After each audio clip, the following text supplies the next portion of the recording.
So good day, everyone. So today I'm going to discuss the information and communication technology, policies and issues, implication to teaching and learning. So as a future teacher and a learner, it's very important for us to understand this one. It's because nowadays we are using this one in our everyday life. Um, Maybe you'll be concerned that we are in flexible learning, in online learning, that it's better for us to understand these policies in order for us to use this one with in full capacity in teaching and learning activities. In this one, in lesson one, we're going to have the policies and issues and internet application to teaching and learning.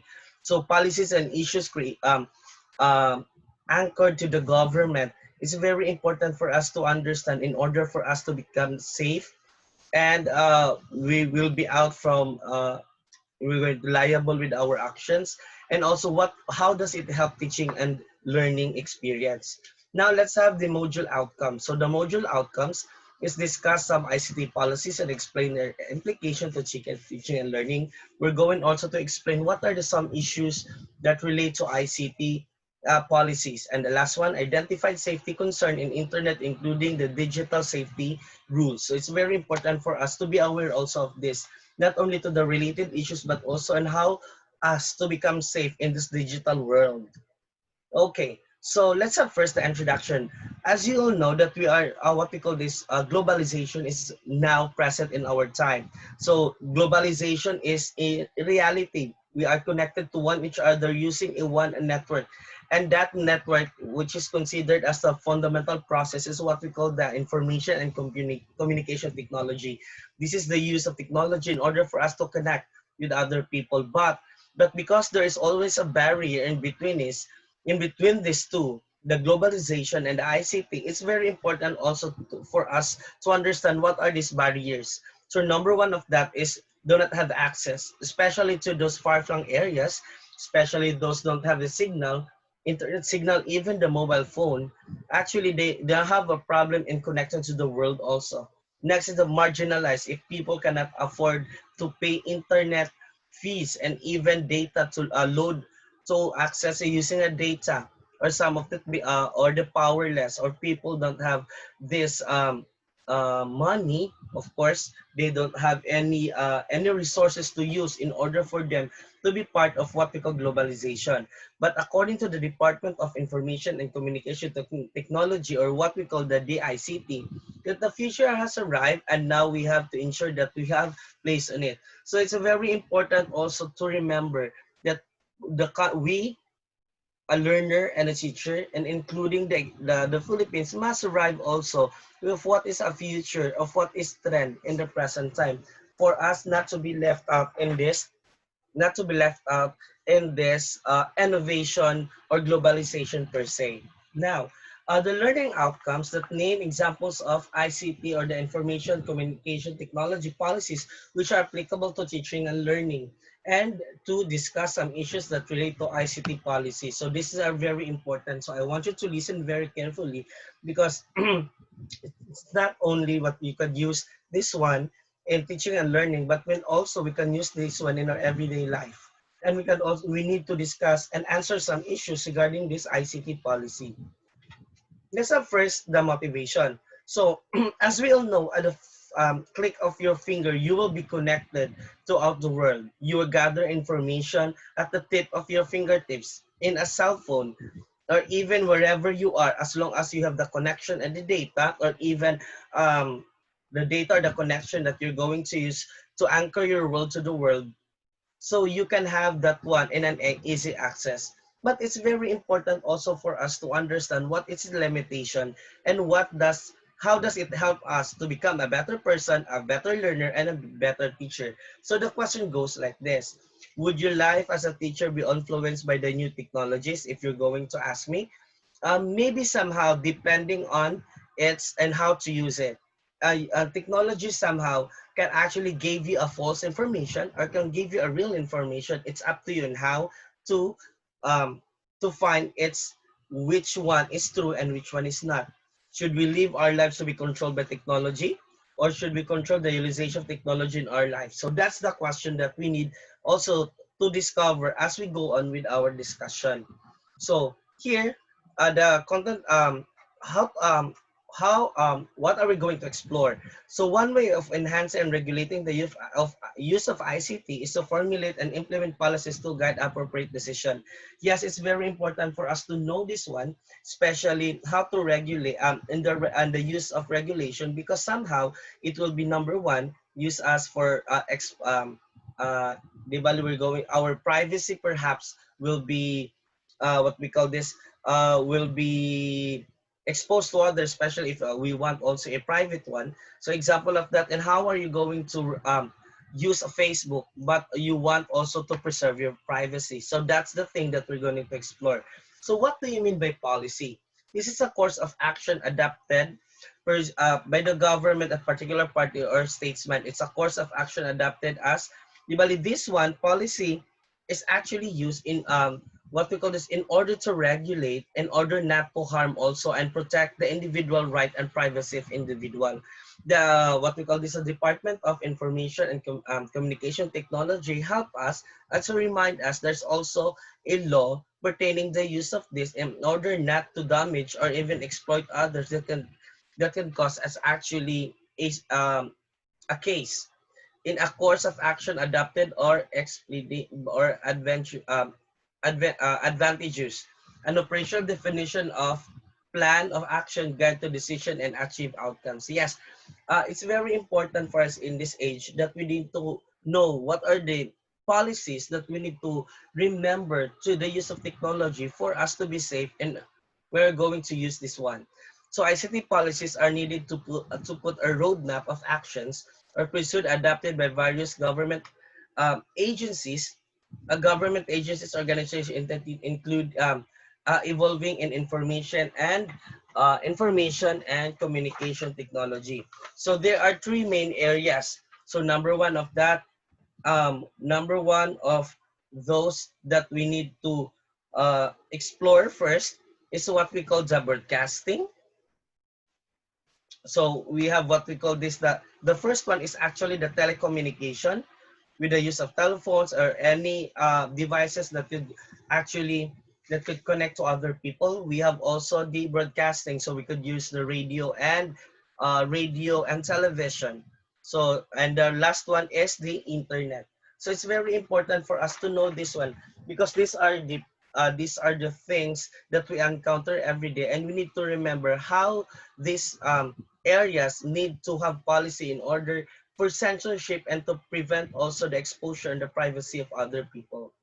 Next, let's discuss educational technology. So the educational technology is, we use technology as an avenue for effective education. Okay, the new ICT technology, so we need to remember this one. So here, the more technological innovation increase and reach the speed of communication, which are grouped into three categories. So these are the three categories in technological innovation. Number one is the information technology. Information technology not only includes the hardware, the software, but it also includes what we call the computer literacy.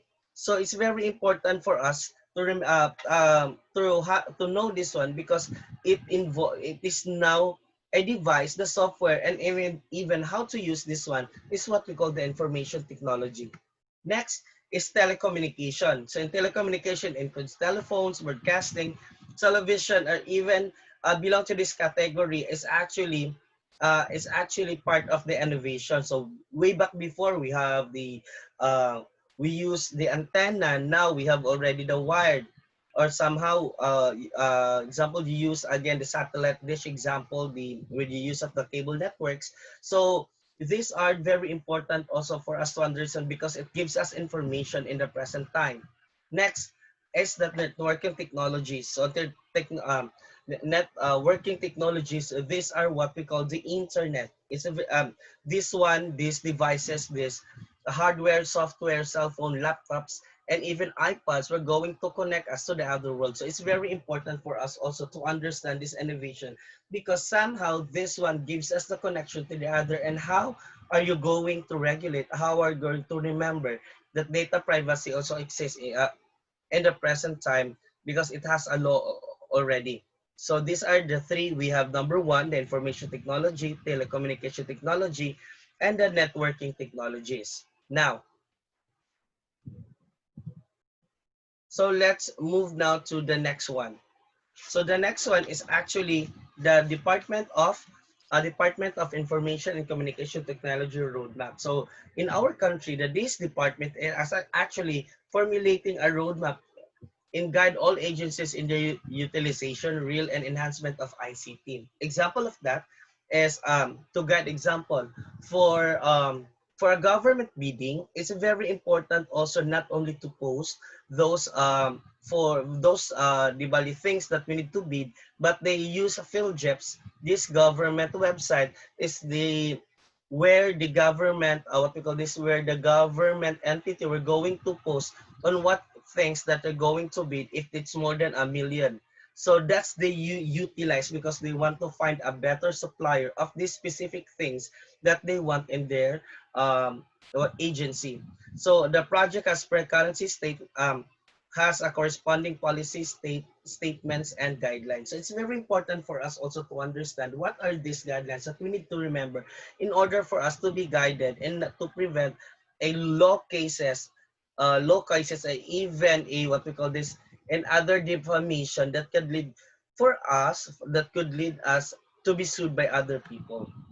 Okay, let's move now to ICT for education. So in this program, the ICT supports all the efforts of education sector. So in the present time is actually we are now in what we call flexible or online learning. So it's very for us to understand the use of technology in order for us to let the students be involved in the curriculum or in the lesson, but we need also to determine and access what are our present hardware and software and even the telecommunication facility, which is necessary and deploy learning technology in all level of education.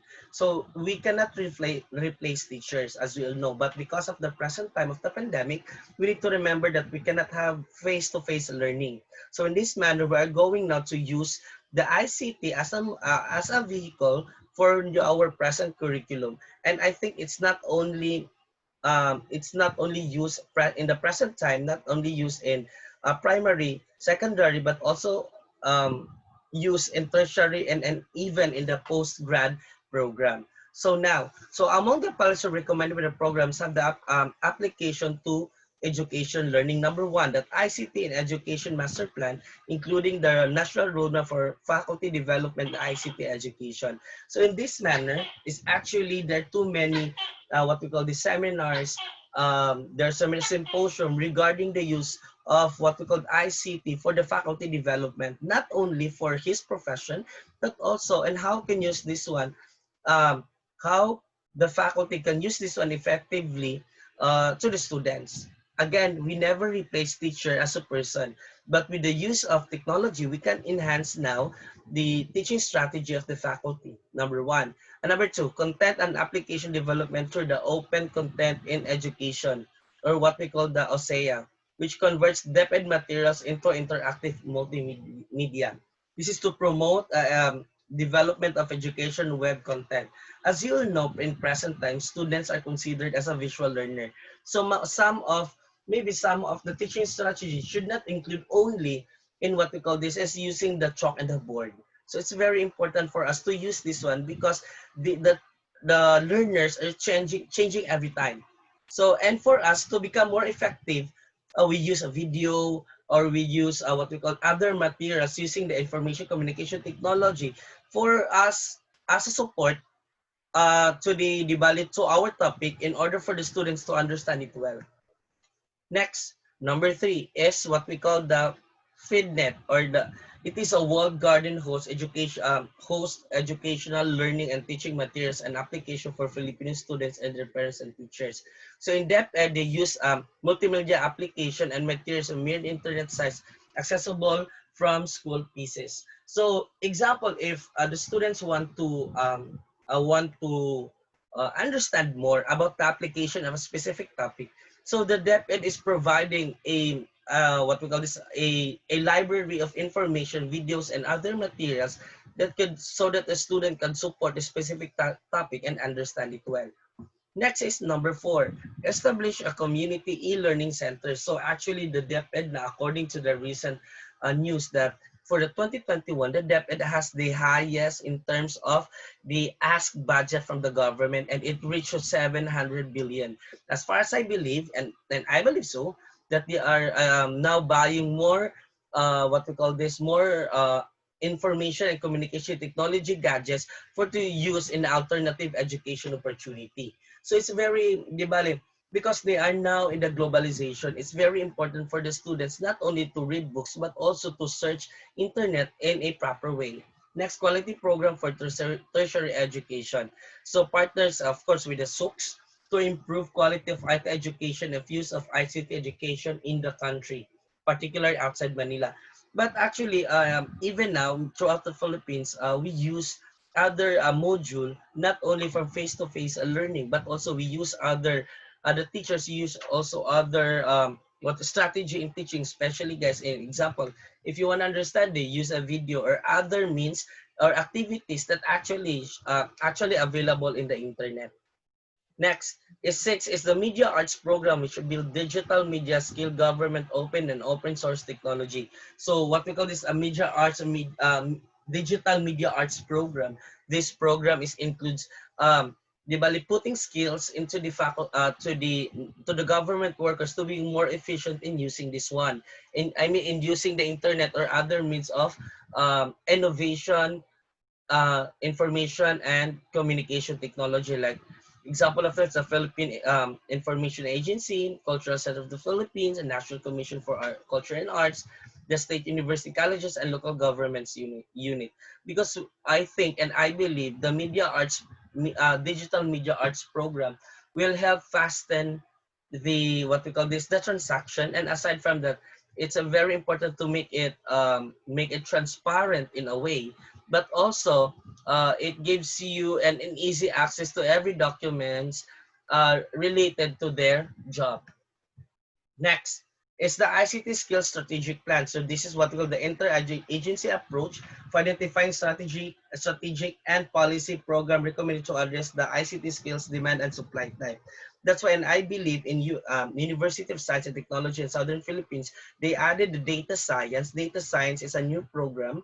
I think 2 year or 1 year, 2 years ago, 1 year ago. It's because there is now the supply. They needed more people who are skilled in terms of using the information and computing technology, that not only IT but the other program can actually not only to check, not only to but evaluate and try evaluate the what we call this the data, and even use of what we call this and use of other means in order to interpret the data itself. And I think that's the core values or the core goals of the data science in the university. Next, what are the 7 programs or guide by roadmap that embeds a policy statement relate to education, specifically in the enhancement of human development for teaching and learning? So what are these? So these are the some issues on ICT and internet policy and regulation. So the global issue, if you need to remember that there is always a problem in terms of the access and the civil liberties. So these are the two issues that are too crucial in the modern society. So access, these are the people, these are what we call this, the people who don't have, how many people have the access to this, what we call this, to this internet, um, to this media. So it's very important because nowadays information is a very crucial in every person's life, especially now that we are now pandemic. Number 2, we have the civil liberties. Civil liberties, which are referred to the human rights and also the freedom. So mostly of the people is didn't aware that what they do, what they post, considered as a freedom, but it has always a what we call this. It's always a there's always a responsibility behind. That's why there's always a what we call this. There's always a saying that think before they click, because even though there is a civil rights, human the fundamental human rights, which is the right of speech, but it's very important also to know what are the limitation of this freedom of speech and not to harm other also, and even not to harm or not to have an information that can create a certain issues that can either create a war, or either destroys a person's life. So that's very important for us also to understand. Next is infringement to civil liberties or human rights. So what are the specific internet issues that we need to remember? And the internet policies that relationship to civil liberties or human rights, because they nowadays they use internet as a means of expressing themselves. So it's very important also to understand what are these limitations um, of expression, maybe grief to the government or anger to the government. So what are these the limitations that we need to understand also, but not actually deferring your freedom of expression as a part of your fundamental right. So let's have first number one is the issue on freedom of expression. So that's very important. So the issue number one is the freedom of expression. So in this picture, you're going to look at this picture. Is that if you say something, uh, you will be killed.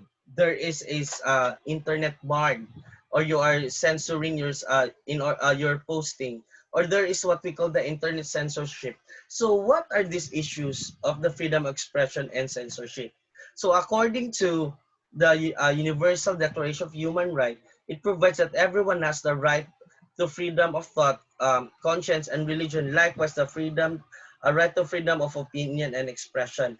But however, there are practices that violate this provision in the use of the internet. Yes, we can express ourselves, and in my point of view, we can express ourselves in a way that the root of our expression because of how we understand things. But it doesn't mean that you are going to express yourself without a definite or liable source, which can actually make other believe that you are correct.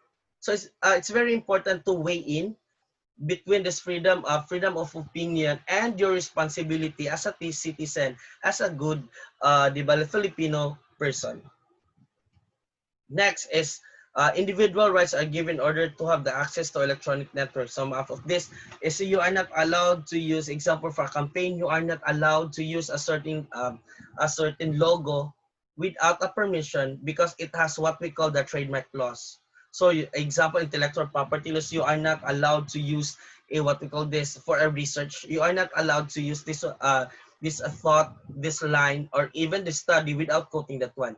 So we need to understand this one, because as we have the right, but this one has also intellectual property laws that actually bound by it. So we need to understand that one. Example, however, that the Microsoft reserves the rights in sole discretion to terminate access to all MSN sites or services.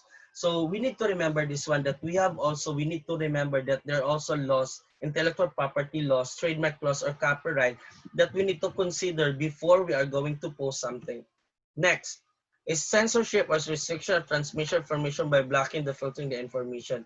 Yes, it's very important because blocking prevents access to whole areas of internet based on the blacklist or the internet address. So why is this important? Because there are too many documents also that considered as confidential. Government confidential records, somehow they need to censor that one because in my point of view, there's always a issue regarding that this information, what we call this information, considered confidential because it can create war. So these are what we call this. These are what we call the information that need to be hidden and not to be shown to the public, because it can create maybe a certain war, or even a what we call this an other human disruption that could lead also to what we call this could lead also to what we call this a greater destruction. Right now, example of the censorship also with the use of the porn sites, especially to minors. So it's very important also to restrict this one, to censor this one, because this one is intended only for 21 and above. So these materials are not good for them. Defamation action may be used for silent critics. This action deters the freedom of expression. Yes, but defamation, depending on maybe on the words that you're going to use. But if the words is actually not use of the value of words that could destroy a person's reputation, So defamation, I think, is not actually what we call this use as a sue, as a legal case against you. Next is number two, privacy and security. Yes, so especially number one, and nowadays that of everything is open at a click of your hand. So it's very important for us to know this one. It's because privacy and security is part should be hidden to other people if you want to. So number one of that is we need to remember these are what we call the several types of privacy. Number one is your personal privacy. Yes, especially if you don't want to expose your private information to everybody, especially in Facebook. So actually, you can have a what we call this an icon that for what we call this private. But for many means, because maybe of security purposes, they can open your private personal privacy just for investigation. But remember that one of the fundamental rules is we need to have a right of privacy of our own.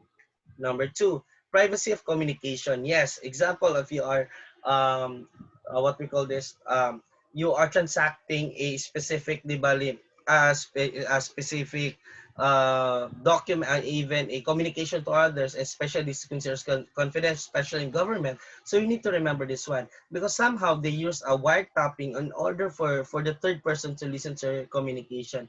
But you know, it's very important for us to to have this one because this is essential, a prerequisite for the maintenance of human relationship. So I think that's one of the basic issues. But if the privacy of communication can help investigation, the government, I think, has a law regarding that one, or it can actually maybe in cases or as an evidence. So the government has that legality for to intrude to help the case, of course, to resolve. Information privacy, yes, it's very important. Especially this is a large number of people. It's been usually the hackers use the as actually use information privacy in order to hack and gain information of specific agency. So it's nowadays we have the problem in the banks, especially the transaction. So information privacy is very important also to especially to other private companies and government agencies. Next is the surveillance and data retention. So what are these? So use of electronic communication enhance and develop indirect surveillance. So what are these? So example, the issues is regarding with the use of Gcash. So, di ba, you have a indirect surveillance in which that you are going to monitor your transaction throughout. This is good. But now, if other person use this one against you, that's not good at all because this is considered as private. So it's very important also that the issue of the surveillance must be strict, or the issue of the strict in terms of the personal transaction, but it must not be strict in terms of if this one helps, and also not to treat the example this if this surveillance can help also to what to preserve life in totality.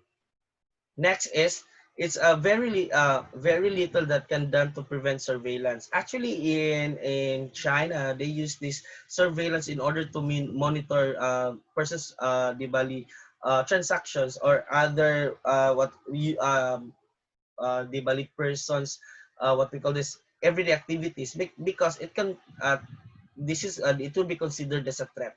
But there's also what we call the counter surveillance for or information security, refers to computer and electronic communication, in which if you want to be a private person without doing nothing and you don't want to be surveyed with the other person which has a negative intention to you, so you're going to have use a counter surveillance.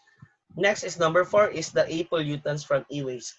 So e-pollutants, consider these are the what we call this not only the hardware and but also the software. So they could be virus itself, but usually now because there are too many new gadgets every month, new discovered phones, new discovered laptops, and computers now is more high tech than other. So because the content of the hardware inside of a central processing unit is not only limited into one actually element. It has too many that can actually destroy our what we call this our mother nature. So the remedies of this is include standardization and regulatory measures to increase the life cycle of equipment before they become obsolete. So, but I think we need to we have more discussion in this. It's because every month there are no regulation that a what we call this a cell phone company can actually create only one, but many there are too many what we call this a cell phone companies that created at least five what we call this cell phone types for the Bali to replace the old. But the old considered now as an e-waste. So I think the government must resolve this one in order to prevent more onto the e-waste. Now, if not controlled, then the waste will tremendously affect climate change and damage human lives. Yes, and overload the capacity of the earth in carrying solid waste. Yes, because I believe there's also a one, what we call this, a one component of a motherboard that can actually it's not that healthy if you're going to bury that one in the land, because I think that property is not good for soil and cannot be decomposed easily. Next is what are the implications to teaching and learning? We are talking about information communication technology. So how do policy guidance projects issues related to teaching and learning? So we need to what we call this. These are the great implications to this lesson, both teachers who are teaching and learners who are learning. So what are these? Number one, guide to teachers. So guide to teachers and how they should teach how to relate ICT and how to teach it. It's not only that we're going to teach the students how to operate computers, but we need to remember that in every time that they open the computer, they discover something. So what are those discovery that we need to limit in order for the students not to discover the bali those censorship websites that is not good for them as a what we call this is a what we call this is a materials for learning. So remember that temperance is used in caution that is should overlook should be overlooked. So technology should not replace a human teacher. Yes, for me, teacher must be there also because it's very important for the students from an expert to that field to be there. But actually, this technology will somehow is increase effective teaching strategy for the teacher. Technology only used for support of the lecture, but the teacher must be there as the expert to that specific field. Next, number three, rules and regulations should be observed to protect individual privacy. Yes, because we use technology to easier our life and not to jeopardize our privacy and security. Next, teaching content as they should be encouraged to use technology in teaching. Yes, me too. I use this one. I'm using LCD projector videos in order to support my lesson and the relevance of the lesson to the present time with the use of technology itself. For the learners and learning, so however, learners should need guidance on how to use regulatory technology use. I think nowadays, there are actually a gadget example in one specific telecommunication that what we call this, they limit they limit the websites that children can open. If they're with, it would be prompt, it become be black. It's because, example, if the one is below 15 years old, they cannot open more than 18 years old and above websites that actually that actually it's not good for their physical and even their psychological well-being. Next, let's should take advantage of potential of learning support. Yes, because again, technology helps our lives easier and not to jeopardize our life, even our privacy. Next, should be aware of the e-waste. Yes, we need to remember that one. It's because we need to remember that we are now experiencing what we call the climate change. Maybe somehow because one contributor of that is our electronic waste and the experience. So assume yourself as investigator would like to inform your learners and co-teachers about the current issues and technology use. So group yourselves with the web and find out the articles or case about this freedom of expression and censorship, privacy, and privacy and data security, and surveillance data, and e-pollutants from e-waste. So I want you to discuss this one, articles or every your experience through to life, and I wanted to share it to your classmates. So choose one or two articles that you will work on and use the template below to answer. So submit your output to your teacher and be ready for this share and the same with the whole class. So thank you very much for listening. So I hope you learned something out of topic today.